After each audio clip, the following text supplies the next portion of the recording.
इन दिनों हमारे देश में, हमारे राज्य में कोरोना की विकट स्थिति बनी हुई है। अनेक संस्थाएं लगातार काम कर रही है, लेकिन बात करना चाहूँगी राधाकृष्ण हॉस्पिटल की, जो कि पिछले 30 सालों से सेवा भाव से मेडिकल क्षेत्र में अपनी सेवा दे रही है। और बात अगर कोरोना संक्रमण की जाए तो 2020 में केवल 12 बेड से इसकी शुरुआत की गई थी, लेकिन जिस तरह से मरीजों की संख्या बढ़ती गई और पूर्व नागपुर में उनके मानव धर्म को लेकर किए कार्यों को देखते हुए आज 108 बेड की सुविधा उनके हॉस्पिटल में अवेलेबल है और काफ़ी अच्छा नाम है उनका।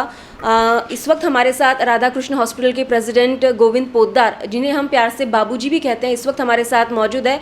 कोरोना में किस तरह की स्थिति का सामना करना पड़ा उन्हें, और इस वक्त जो हम देख रहे हैं सेकंड फेज़ चल रहा है कोरोना का, काफ़ी विकट स्थिति है। उनके पास बहुत सारे संसाधन हैं, वो बहुत कुछ करना चाहते हैं, लेकिन इस वक्त स्थिति जो कुछ है हमारे हाथ से बाहर जाते हुए नज़र आ रही है। क्या दिक्कतें आई हैं उनके सामने?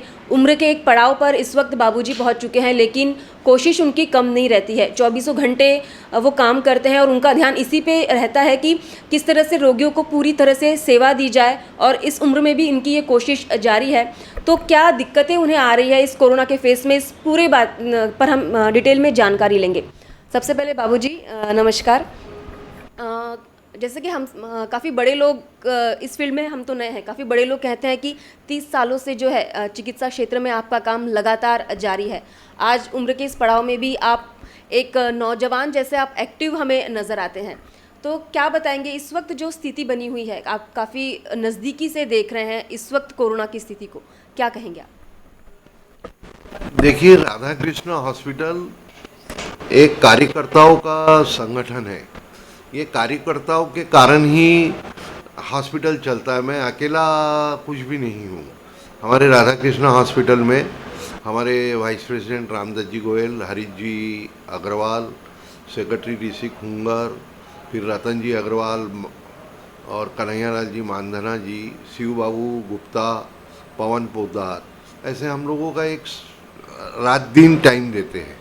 रात को 12-12, 1-1, 2-2 बजे। उसके साथ में हमारे एडमिन लोग हैं, उनका डिवीज़न रहता है। जैसे डॉक्टर कैदलवार जी है, गनेडीवाल जी चार्टेड अकाउंटेंट है, मनीष कीड़ी है। उसके बाद में हमारी डॉक्टरों की टीम रहती है, जैसे डॉक्टर भरत अग्रवाल है, डॉक्टर अनूप अग्रवाल है, डॉक्टर ढोबले है।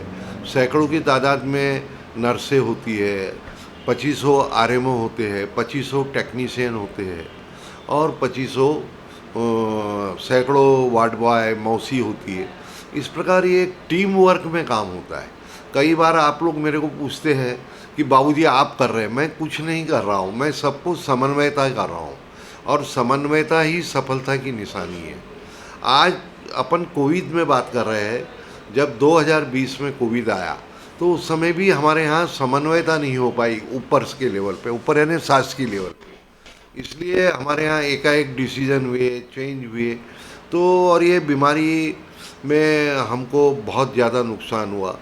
हमारे पास जो भी फिगर्स आ रहे हैं, इतने मरे, इतने वो हुए, उसके बावजूद कितने लोग कैसे मर गए उनकी तो रिपोर्टिंग नहीं है।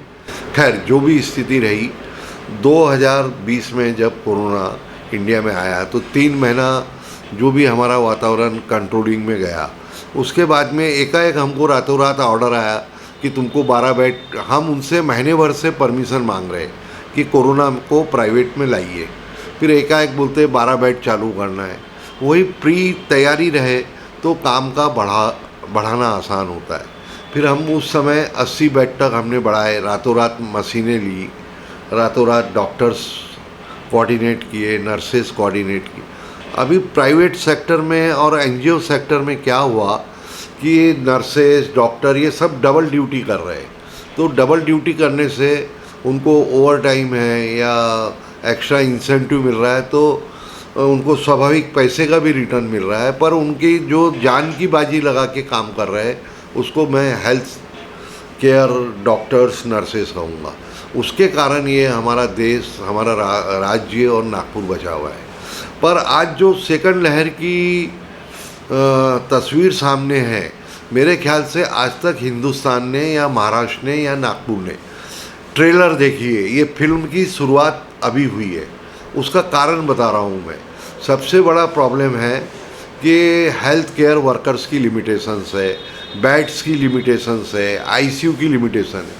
आज पूरे नागपुर में मेरे को मेरे रिश्तेदार को आईसीयू में डालना है तो मेरे हॉस्पिटल में मैं एक बेड अरेंज नहीं कर सकता, क्योंकि मेरे यहाँ 3 आईसीयू होने के बाद यानी लगभग 3 आईसीयू यानी अप्रॉक्सीमेट 45 बेड्स है। तो ये हालत पूरे नागपुर में है। मेरे को कमिश्नर साहब से लेके income tax department, sale tax, GST department या हमारे हेल्थ डिपार्टमेंट के सभी के फ़ोन आते हैं कि एक बेड तो दो।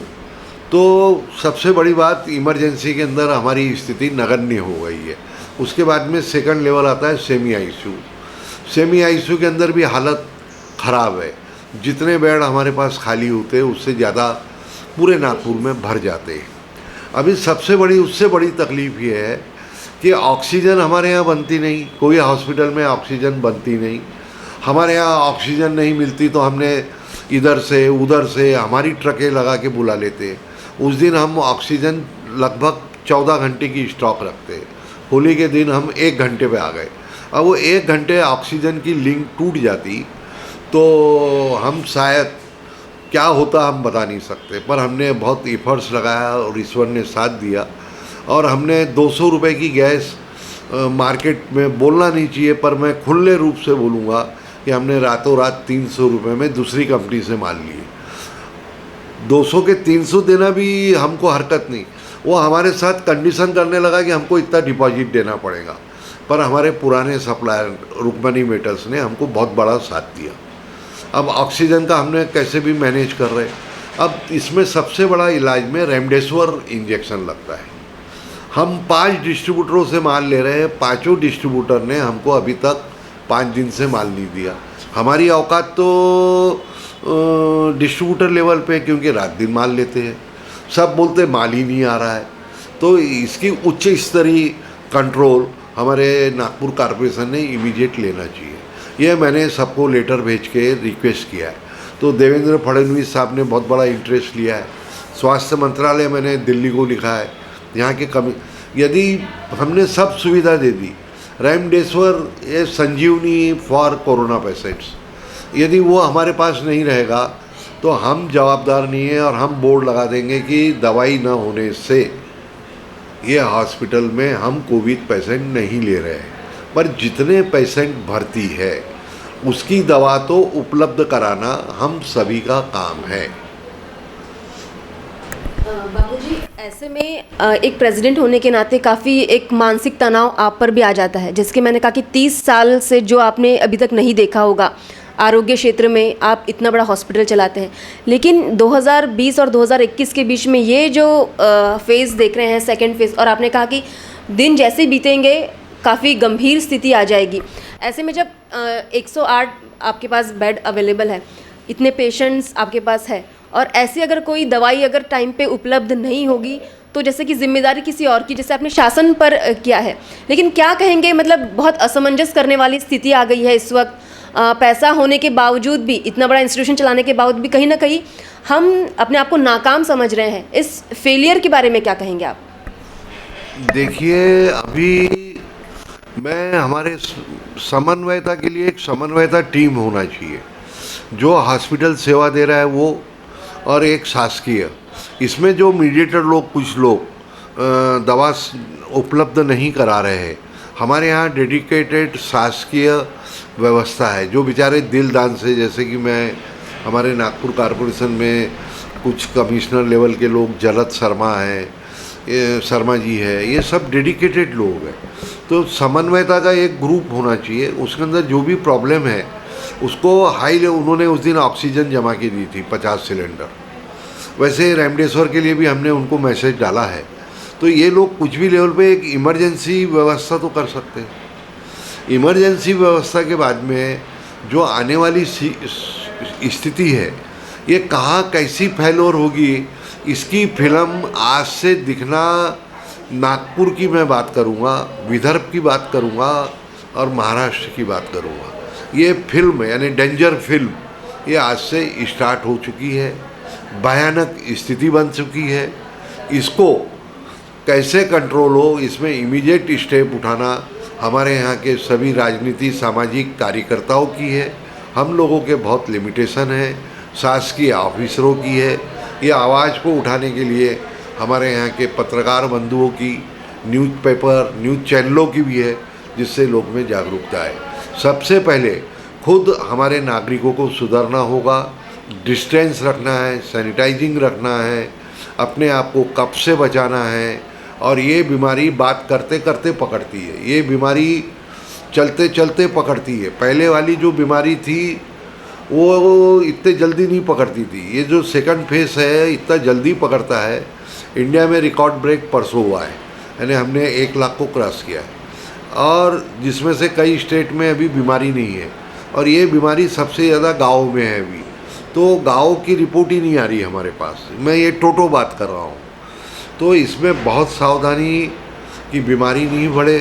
दूसरी सावधानी जो गवर्नमेंट स्टेप उठा रही है, लॉकडाउन के, कर्फ्यू के, वो स्टेप में यहाँ की जनता ने सहयोग करना चाहिए अभी भी। और दूसरा, जिनके यहाँ भी स्टाफ की व्यवस्था है, वो स्टाफ से दूर रहना चाहिए। बात अगर वैक्सीन की भी यहाँ पर की जाए तो लोग वैक्सीन पे विश्वास तो हम सभी को है, लेकिन वैक्सीन ही अवेलेबल नज़र नहीं आ रही है। जैसे कि आज भी हमें न्यूज़पेपर से हमें जानकारी मिली है कि कहीं ना कहीं वैक्सीन का स्टॉक भी कहीं ना कहीं ख़त्म हो रहा है। तो क्या कहेंगे कि एक तरफ जनता को विश्वास दिलाया जाता है कि वैक्सीन आ गई है, प्रचार किया जाता है कि आप वैक्सीन लीजिए, पहली डोज़ लीजिए, 1 महीने के बाद दूसरी डोज़ लीजिए, लेकिन जब वैक्सीन ही अवेलेबल नहीं है तो सामने की डोज़ किस तरह से दी जाए। तो कहीं ना कहीं हम, जैसे कि आपने कहा कि समन्वय की कमी यहाँ पर, और ये शासकीय स्तर पर हो रही है। और जब किसी निजी अस्पताल में अगर कोरोना के पेशेंट की मौत हो जाती है तो पेशेंट के जो घर वाले हैं वो ये नहीं सोचते कि ये किस वजह से हुआ, ये पूरा ब्लेम जो है वो निजी अस्पताल को डालते हैं। तो किस तरह से देखते हैं आप? ऐसा है, वैक्सीन जो जिन्होंने पहला डोज ले लिया है उनको सेकंड डोज देना होगा। पर मेरी सोच ये है कि ये जो सेकंड लहर है, इसमें वैक्सीन जो लोग लेने गए वहाँ से भी इस बीमारी को बढ़ावा मिला है। वैक्सीन सही है, पर वहाँ का माहौल यानी एनवायरनमेंट, वहाँ पे डिस्टेंस मेंटेन नहीं किया गया, वहाँ पे सैनिटाइजिंग मेंटेनेंस नहीं किया, लोग आसपास में बैठे रहे, तो वह बीमारी वैक्सीन लेते वक्त भी बढ़ी है। तो इसके अंदर भले ही कम लोगों को वैक्सीन दिया जाए, पर norms of safety should be maintain by every hospital of vaccine centre. बाबूजी, कुछ आपके बारे में भी बात करना चाहूँगी। पिछले दिनों आपकी तबीयत भी कुछ खासा ठीक नहीं थी। बावजूद हम देखते हैं कि लगातार आप, जैसे कि आपका और आपके संस्था का मोटो ही है कि मानव धर्म के लिए लगातार हम काम करते आए हैं। क्या बताएंगे इस स्थिति को देखते हुए, क्या नज़र आता है आपको? मतलब आरोग्य क्षेत्र में हमारे देश का भविष्य किस तरह से नज़र आता है? देखिए, प्रीमिलरी लेवल पे बहुत सारी दवाएं हैं, उसमें होम्योपैथिक भी है, आयुर्वेदिक भी है, एलोपैथिक भी है। पर मैंने कई लोगों से, मेरे परिवारों में अनुभव किया है, मेरे दोस्तों में अनुभव किया है, अरे क्या होता है, चलता है। ऐसा नहीं है। यदि प्रीमिलरी लेवल पे हम गर्म पानी के हल्दी के कुल्ले करें, नाक में गर्म पानी के कुल्ले करें, तो उससे बहुत बड़ा बचाव होता है। सैनिटाइजिंग करें, डेली कुल्ले करें। मेरे कई दोस्त भाई रिलेटिव है जो डेली कुल्ले कर रहे, उनको कुछ नहीं हुआ। उसके बाद में जैसे बाहा के अंदर एक कपड़ा बांध लिए, उसमें अजवान रखे, कपूर रखे, तुम्हारे लौंग रखे और नीलगिरी का तेल डाले और उसको सूंघते रहे, तो तुमको छींक आएंगी तो कीड़ा बाहर आएगा। ये सब छोटी छोटी चीज़ का भी हम प्रिकॉशन लेवे ना, तो ये बीमारी कम होगी। बाकी बीमार होने के बाद तुरंत इलाज करें, क्वारंटाइन हुए, घर के बच्चों को सिखाएं। हमारे यहाँ ये जो बीमारी बढ़ रही है उसके पीछे मूल आधार हमारी लापरवाही है। बाबूजी, इसके पहले भी 2020 में जैसे कि कोरोना की शुरुआत हुई, बेड आपने बढ़ाए, लेकिन यहाँ से जो पेशेंट डिस्चार्ज होकर कोरोना के गए उनका काफ़ी अच्छा अनुभव रहा कि राधा कृष्ण हॉस्पिटल में हमारी बहुत बेहतरीन तरीके से देखभाल की जाती है। और जिन अस्पतालों में जैसे हल्दी का दूध काढ़ा, ये सब बाकी अस्पतालों में हमें देखने को नज़र नहीं आता, लेकिन राधा कृष्ण हॉस्पिटल में जो है काफ़ी लोगों को देखने को ऐसा अनुभव मिला। तो इस अनुभव के बारे में क्या कहेंगे आप? देखिए, मैं अनुभव के अंदर हमारी डेडिकेटेड भावना रही। जैसे रेट्स को लेके है तो गवर्नमेंट ने जो रेट डिसाइड किए 7.5 और 9, वो हमने वही लिए, मैनिपुलेशन नहीं किए। 20% के रेट रिजर्व किए थे गवर्नमेंट ने, जिसमें हमारे यहाँ सुपर डीलक्स सुविधा है। तो उसमें भी कई जगह लोगों ने 50,000 रुपया बेड लिया, कई लोगों ने 25,000 लिया। उनसे हमको कोई लेना देना नहीं है, उनको प्राइवेट धंधे वाले हैं। तो हमने वहाँ पे भी 12,000, 10,000, 15,000 में 20% के रूम दिए। और आईसीयू के अंदर हमको घाटा आता है, क्योंकि और हमारे जो चार्जेस है उसमें RMO charges, nursing charges, bed charges, oxygen charges, ये सब मिला के रहते। सिर्फ पैथोलॉजी अलग रहती है और दवा अलग रहती है। तो रेट के कारण लोगों को बहुत सहारा दिया। मेरे पास एक्चुअल फिगर नहीं है, शायद हमने 70-80 लाख रुपए का एक साल में डिस्काउंट दिया है। शायद थोड़ा सा कम ज़्यादा हो सकता है। तो हमारा पैसा कमाना एम नहीं है, हमारा है कि हम यदि अच्छी सेवाएं कम रेट में देंगे तो दूसरे लोग भी अच्छी सेवाएं कम रेट में देंगे। और 100% बेड ऑक्यूपेंसी हमारी चल रही है आज। बाबूजी, इसमें एक शब्द ऐसा दे दीजिए कि राधाकृष्ण हॉस्पिटल तो सेवा दे रहा है, लेकिन शासकीय तौर पर जैसे कि दवाइयाँ हम तक नहीं पहुँची, तो हम लोगों को कहाँ तक पहुँचाएंगे? नहीं, हमें तो मजबूरी में यदि हमको सहायता नहीं मिली तो हमने सब जगह नोटिसेस यानी सूचना भेज दी है। कल क्या हो सकता है मेरे यहाँ मैं भी नहीं कह सकता। मैंने टॉप लेवल से लेके नीचे के लेवल तक सबको निवेदन कर दिया है, लेटर भेज दिया है। मैं खुद अभी हॉस्पिटलाइज था, कल ही छूटा हूँ। और मेरा पूरा परिवार कोरोना में होने के बावजूद सब कल रिलीज हुए है, परसों रिलीज हुए, मैं भी परसों रिलीज हुआ हूँ। और मेरे को बात करना मना नहीं है, उसके बाद मैं प्रयत्न कर रहा हूँ, मेरे साथी प्रयत्न कर रहे हैं। हमारा काम प्रयत्न करना है। कभी भी विस्फोटक स्थिति बनी तो वो विस्फोटक स्थिति के लिए हम जवाबदार नहीं है, उसके लिए नागपुर के ट्रक सप्लायर जवाबदार है और हमारे शासन जवाबदार है। ये मैं स्पष्ट शब्दों में कहूँगा। ये आवाज़ आप कैसे पहुँचा सकते, पहुँचाइए। बाबूजी, ये तो हमने एक गंभीर स्थिति पर बात की, पर इन दिनों क्योंकि आपके इतने सालों का अनुभव है और इस अनुभव को देखते हुए आपने एक कविता जो बनाई है कि अकेले आना है अकेले जाना है, ये आपने कविता और काफ़ी व्हाट्सएप पर पॉपुलर हो रही है, काफ़ी लोग बात कर रहे हैं उस कविता के बारे में। तो ये शायद से आपका एक अनुभव ही रहा होगा जो आपने इतने सालों में देखा है, जो आप जी रहे हैं, जो अनुभव, क्या बताएंगे इसके बारे में? देखो, ये मन के विचार आते हैं जब आदमी मौत के मुंह से आता है। मैं मेरी ज़िंदगी में 8वीं बार मौत के मुंह से वापस आया हूँ। उसमें मैं आपको एक बुक भी लिख रहा हूँ। और इसी साल मैं दूसरी बार मौत से आया हूँ, क्योंकि मेरी हार्ट सर्जरी हुई है और कोरोना का मैं 7 दिन हॉस्पिटलाइज रहा। तो जब मेरे को 8वीं बार लगा मैं मौत के मुंह से वापस आऊँगा, तो मेरे मन के विचार है उसको मैं शेयर करूँगा। शायद उससे हिम्मत आए, शायद उससे मानवता आए। वैसे मैंने काफ़ी कविताएं लिखी है और लाल किले से भी मेरे को कविता बोलने का सौभाग्य मिला है, पर मैं रिकग्नाइज कवि नहीं हूँ, सिर्फ मन के विचार लिखता हूँ।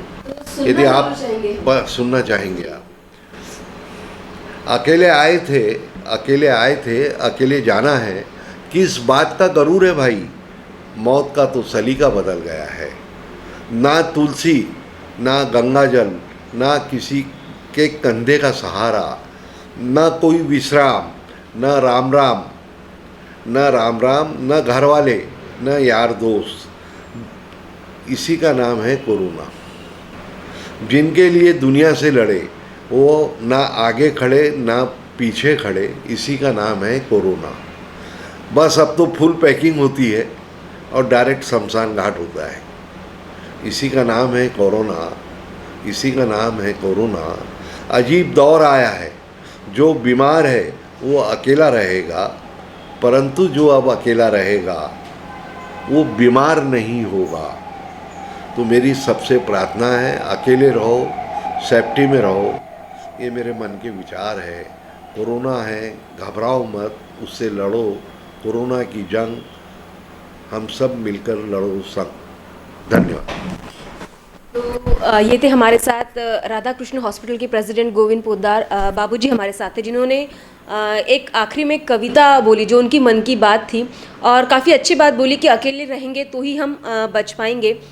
साथ ही जिस तरह की स्थिति इस वक्त बनी हुई है, हम कोरोना के सेकेंड फेज़ में इस वक्त जी रहे हैं और बाबूजी ने जैसे कहा कि आज से ये स्थिति और गंभीर होती जाएगी और जैसे कि बात उन्होंने कही कि रेमडेसिविर जो ये मेडिसिन है इसका स्टॉक ही मार्केट में काफ़ी नहीं आ रहा है। पिछले 5 दिनों से इतना बड़ा हॉस्पिटल चला रहे हैं, 30-35 सालों का उन्हें अनुभव है इस क्षेत्र का और 108 का बेड है कोविड का। बावजूद अगर 5 दिनों से वो इस इंतज़ार में है कि ये मेडिसिन उन तक आएगी, क्योंकि उनके पास जो पेशेंट्स इस वक्त एडमिट है, अगर नए पेशेंट्स वो नहीं भी लेते हैं, पुराने पेशेंट्स जो है अगर उन्हें भी ये औषधि नहीं मिली जो कि कोरोना पेशेंट के लिए एक संजीवनी है, तो उनकी जान जा सकती है और फिर इसका खामियाजा, इसका ब्लेम जो है उन्हीं पर आएगा। तो उन्होंने साफ शब्दों में प्रशासन की इस बारे में कड़ी निंदा की है और उन्हें चेतावनी दी है कि अगर ऐसी ही स्थिति रही, अगर शासकीय तौर पर उन्हें सहायता नहीं मिली, उन्हें मेडिसिन उन तक अगर उनके अस्पताल में नहीं पहुंची, जैसे कि हम सभी जानते हैं कि जैसे कि उन्होंने कहा कि 70 से 80 लाख का उन्होंने डिस्काउंट यहाँ पर पेशेंट्स को दिया है, जहाँ पर बाकी अस्पताल 20 से 25 हज़ार रोज़ाना लेते हैं चार्जेस, यहाँ पे 8,500 से 9,000 रुपये तक ही एक लिमिट में चार्जेस लिए जाते हैं। बावजूद इतना सेवा भाव करने के बावजूद भी उनके हाथ कहीं ना कहीं बंधे हुए हैं। ऐसे में बाबूजी ने साफ तौर पे कहा है कि हम सामने एक बोर्ड लगा देंगे कि कोविड के पेशेंट्स के लिए हम काम नहीं कर सकते और इसका पूरा जिम्मेदार जो है वो शासन होगा। कैमरा पर्सन विकास जीवने के साथ चेतना गानार, विदर्भ टीवी।